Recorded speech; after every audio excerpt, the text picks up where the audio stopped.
On va continuer à parler d'Ariane qui nous a quittés hier à l'âge de 61 ans. Ariane du Club Dorothée, et Anthony Dupré qui la connaît bien nous a rejoint. Bonsoir Anthony. Bonsoir.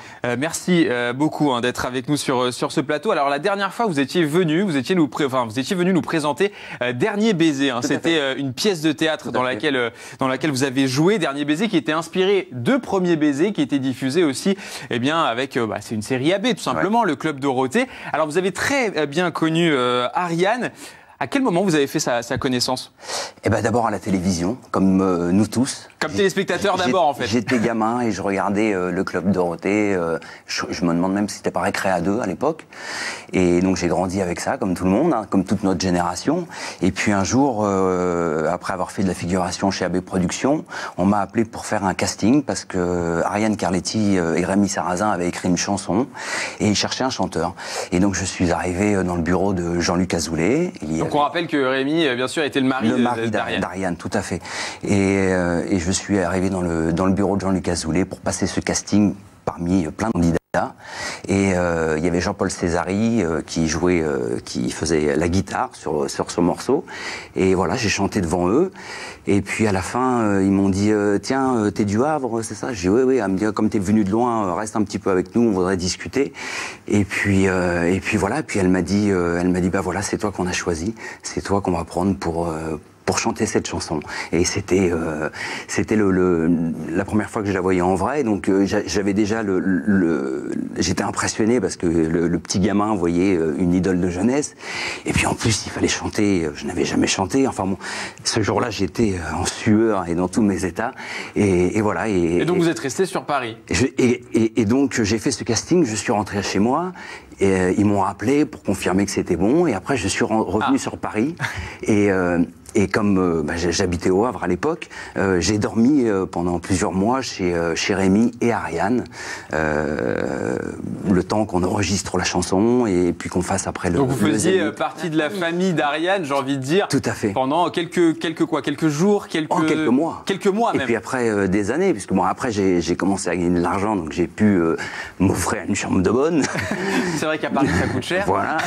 Mais voilà, je suis resté longtemps chez eux, et puis après pendant 5 ans, on a vécu cette incroyable histoire AB Productions, et donc ils m'ont écrit 2 albums. Ariane a été aussi directrice artistique sur nos séries, dont Les Années Bleues, et puis voilà, elle me conseillait surtout. C'est elle qui a écrit l'intégralité des chansons de vos 2 albums. Tout à fait, c'est ça. Elle était comment en tant que directrice artistique? Elle était dure. Elle était dure. Elle était dure parce qu'elle savait exactement ce qu'elle voulait. C'était pour mon bien, évidemment. Mais elle me poussait au maximum. Mais elle était géniale. C'était une femme pleine d'énergie, qui était tout le temps... Moi, c'est son rire. Son rire restera gravé à tout jamais. Elle avait un rire inimitable. Mais c'était quelqu'un de très professionnel. C'était une vraie artiste dans l'âme. Effectivement, la dernière fois, vous étiez venu nous parler aussi de Roger Hanin, qui avait été une personne qui a été très importante aussi pour vous dans votre carrière. C'était plutôt du côté de la comédie, effectivement.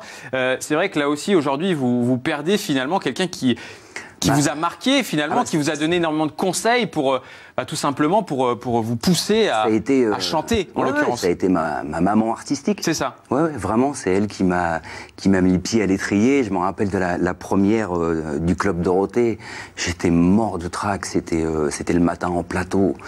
Je bégayais, je savais plus quoi dire, et heureusement elle était là, elle m'a aidé, elle parlait à ma place, c'était quasiment un ventriloque, parce que je savais plus.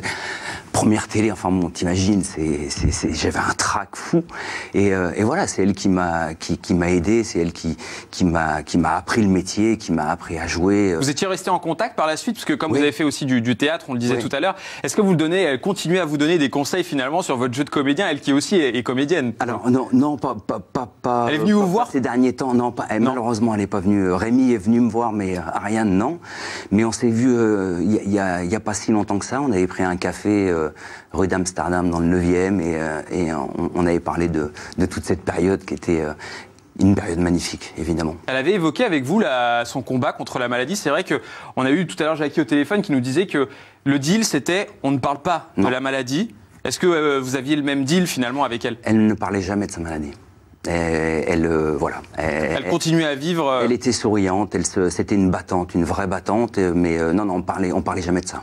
Est-ce que vous avez eu ses proches au téléphone? On sait que le communiqué a été publié par ses enfants, Éléonore et Tristan. Est-ce que vous les avez eu au téléphone? Alors non, j'ai envoyé un message à Rémi ce matin, mais bon, j'imagine que ils n'ont pas trop envie de parler en ce moment et je les comprends. Bien sûr, et forcément, on est très triste aussi pour eux, évidemment. Ouais. À quel moment vous avez décidé j'ai envie de dire, de travailler ensemble? C'est-à-dire, comment ça s'est passé, en fait? Parce qu'on se dit, à un moment donné, c'est quand même assez incroyable. Vous nous parliez tout à l'heure du casting, du fait que voilà, vous passez le casting, elle vous emmène chez elle, elle vous dorlote comme si vous étiez un peu son fils, elle vous accompagne tout au long de la carrière. Mais à partir de quel moment ça s'est le moment où ça s'est terminé, c'est passé comment finalement? Parce que c'est vrai que le Club Dorothée, on le sait, c'est une aventure humaine, tout le monde en parle. Nous, on l'a vécu en tant que téléspectateur, mais tout le monde nous en parle comme une aventure incroyable. Le moment où ça s'arrête, comment ça se passe avec Ariane? Eh ben, on était très tristes, évidemment, parce qu'on savait que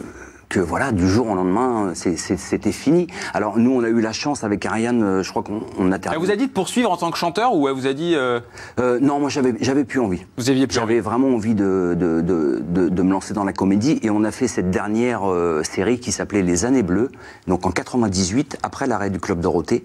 Et on a tourné 20 épisodes. Elle était directrice artistique sur cette série. Donc on a continué à travailler ensemble sur Les Années Bleues. Effectivement. Alors, on a un petit magnéto, vous allez voir, ça va vous faire plaisir, je pense, Anthony. C'est le moment où Ariane, alors il faut remettre bien sûr cette vidéo dans son contexte, on l'a appris, hein, elle a écrit vos titres, elle fait donc partie du Club Dorothée, elle est co-animatrice aux côtés de Dorothée, et là, elle lance un jeune artiste qui s'appelle Anthony Dupré, et regardez, c'est assez drôle pour le coup de voir ce lancement de clip, regardez. Et on va se quitter en chanson. Pour fêter ça, Anthony Dupré, encore un peu de toi? Kenavo, Anna Matin. C'est vrai, on ne s'était rien promis. Nous deux, c'était pas pour la vie, mais on se perd davantage chaque jour. Je sens l'empreinte de ton corps. Je pense à toi, je te veux encore. Appelle-moi, ne me dis rien. Emmène-moi, c'était si bien. On s'est pas tout dit. Tu crois pas? Donne-moi encore un peu de toi. Je suis obligé de vous poser la question, ça vous fait quoi de voir ces images, Anthony? C'est drôle. Ouais, je vous vois très ému en fait de revoir et Ariane et les images du clip, j'imagine. Ouais, bien sûr. Putain, ça fait plus de 25 ans maintenant. Enfin, moi, c'est dur. Ça vous allez me faire pleurer. Non, mais c'est vrai, je déteste C'est voir tellement les gens de pleurer. souvenirs, tellement de beaux souvenirs. C'est que des beaux souvenirs, mais C'est une dur. page qui se tourne. Ouais. C'est la vie, malheureusement. C'est comme ça.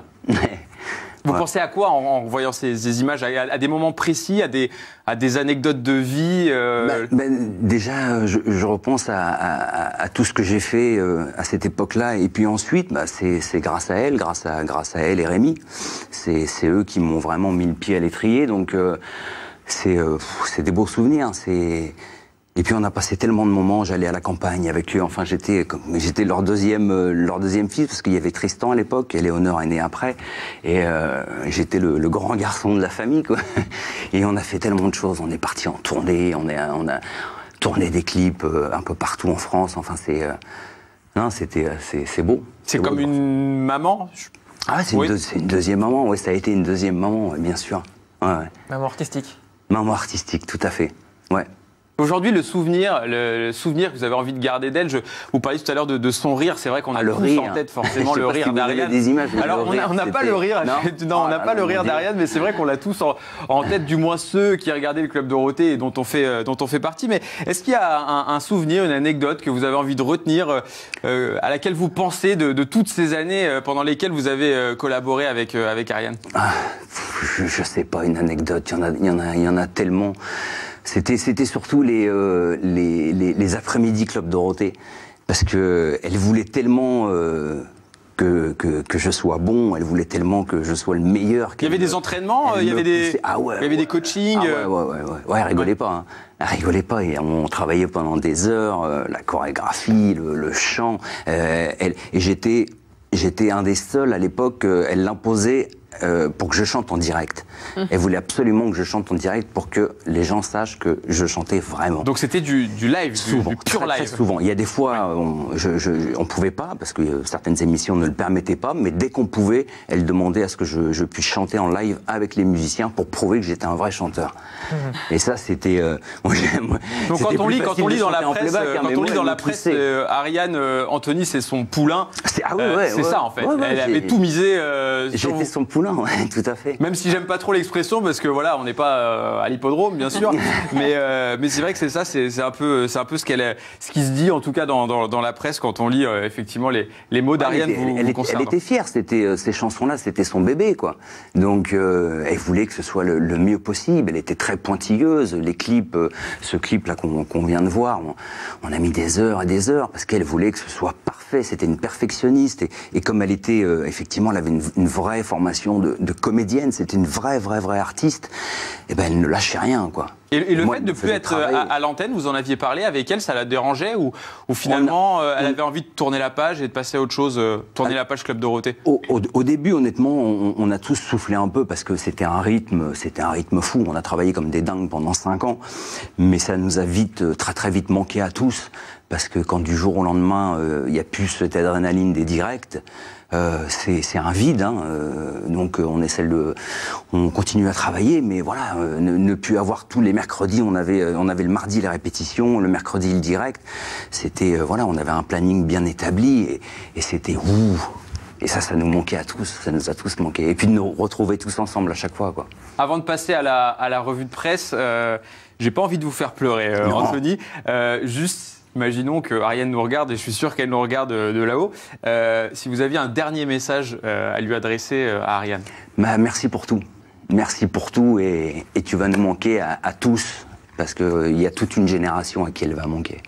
Effectivement. En tout cas, merci beaucoup, Anthony. Merci à vous. Il va réellement me faire pleurer. On va passer à la revue de presse, Cindy. Alors, on va parler d'une toute autre info.